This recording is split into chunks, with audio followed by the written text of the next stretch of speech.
प्राप्त कर सकते हैं। तो चलें अब हम लोग शुरुआत करते हैं।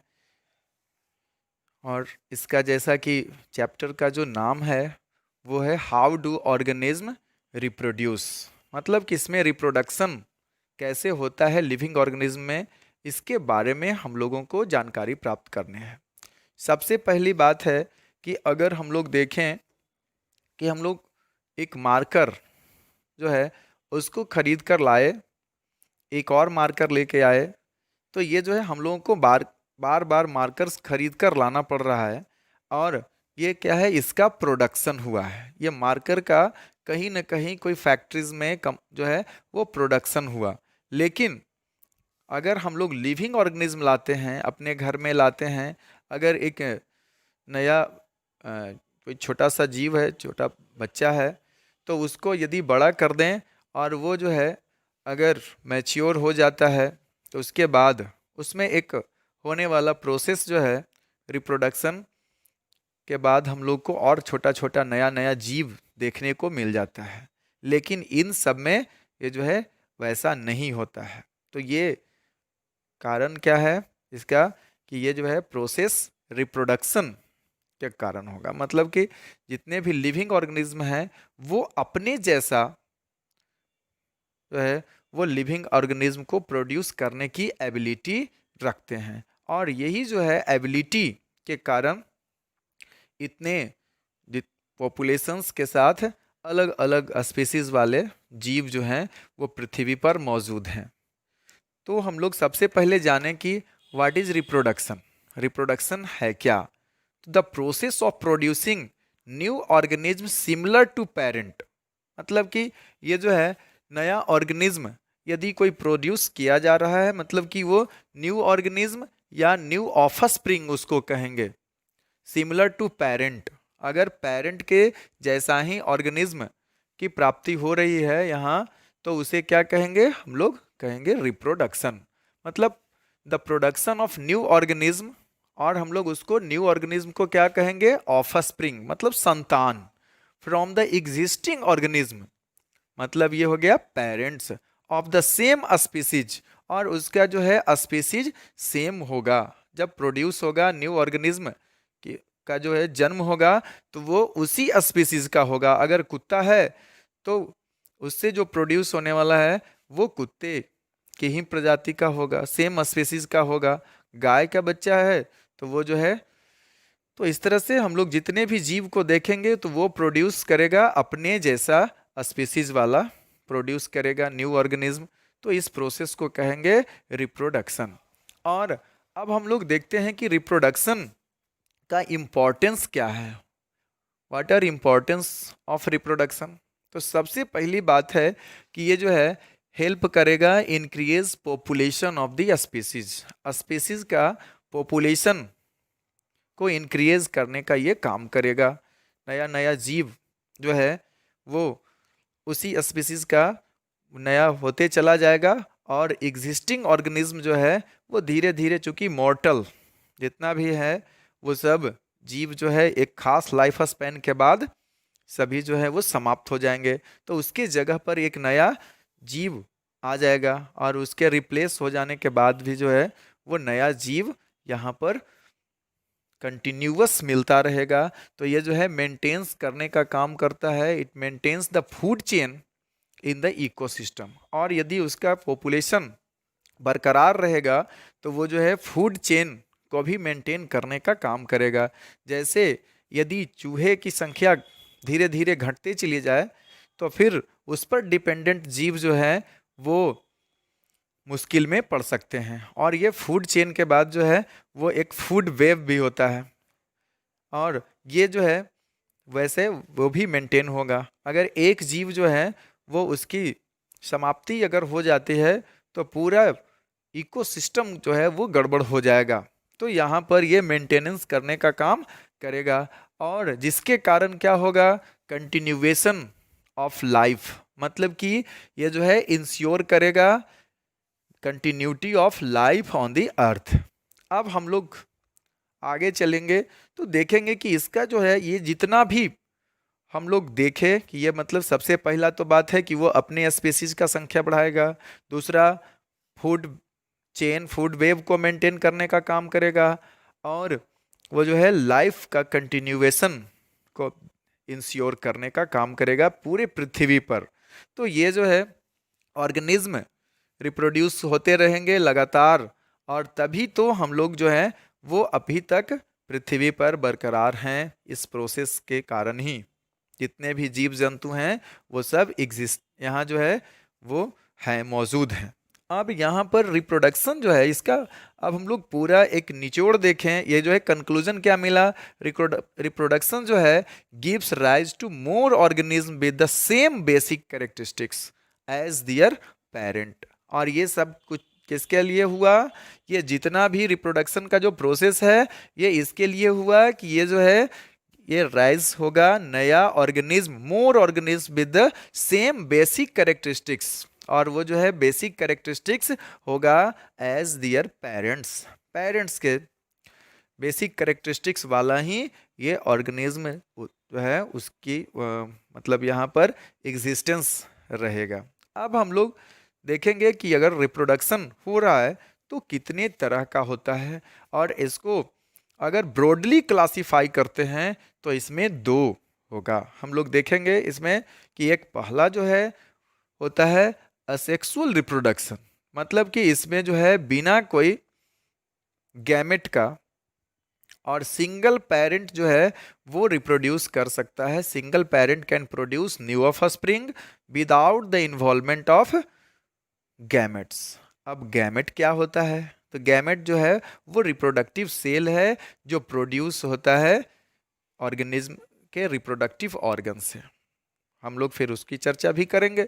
अब यहाँ दूसरा जो है सेक्सुअल रिप्रोडक्शन। सेक्सुअल रिप्रोडक्शन का मतलब कि जिसमें दो पेरेंट की आवश्यकता होगी और उसमें जो है गैमेट भी इन्वॉल्व होगा, उसको कहेंगे सेक्सुअल रिप्रोडक्शन। तो आइए हम लोग जो है अब नेक्स्ट में हम लोग देखेंगे, तो इसका स्क्रीनशॉट ले लीजिए, और इसके बाद अब हम लोग देखते हैं असेक्सुअल रिप्रोडक्शन का डिटेल।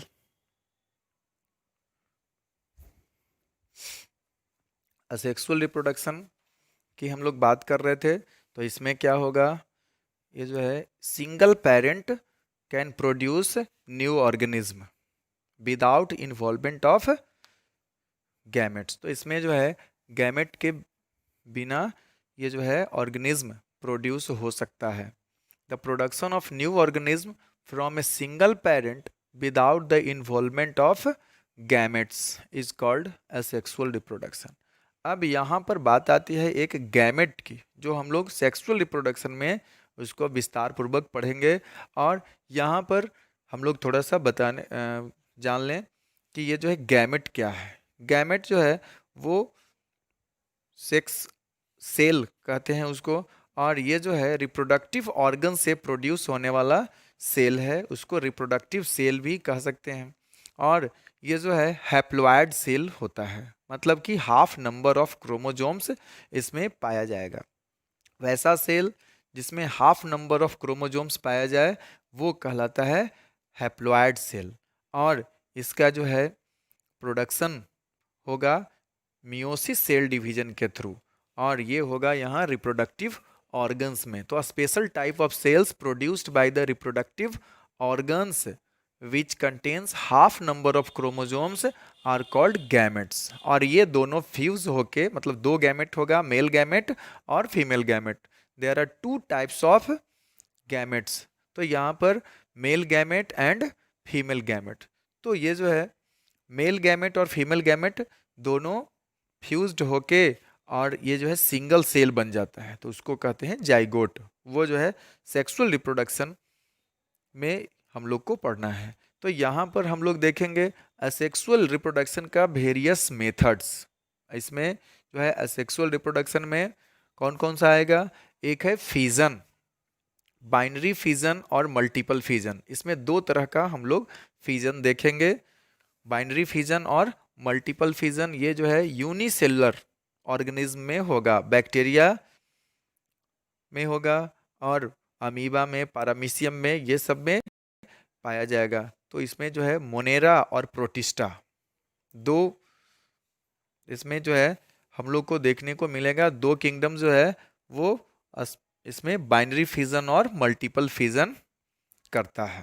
तो जब फेवरेबल कंडीशन होगा तो ये है बाइनरी फिजन करेगा, और यदि अनफेवरेबल कंडीशन मिलता है इसको तो ये जो है मल्टीपल फिजन करेगा। अब है इसके बाद नेक्स्ट में बर्डिंग।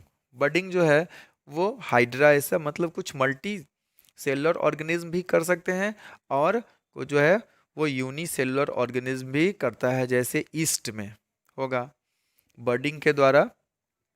और स्पोर फॉर्मेशन यह भी जो है वो मल्टी सेलुलर ऑर्गेनिज्म में भी पाया जाता है, ऐसा जो है वो देखा जाता है, और यूनिसेलुलर ऑर्गेनिज्म में भी होगा स्पोर फॉर्मेशन।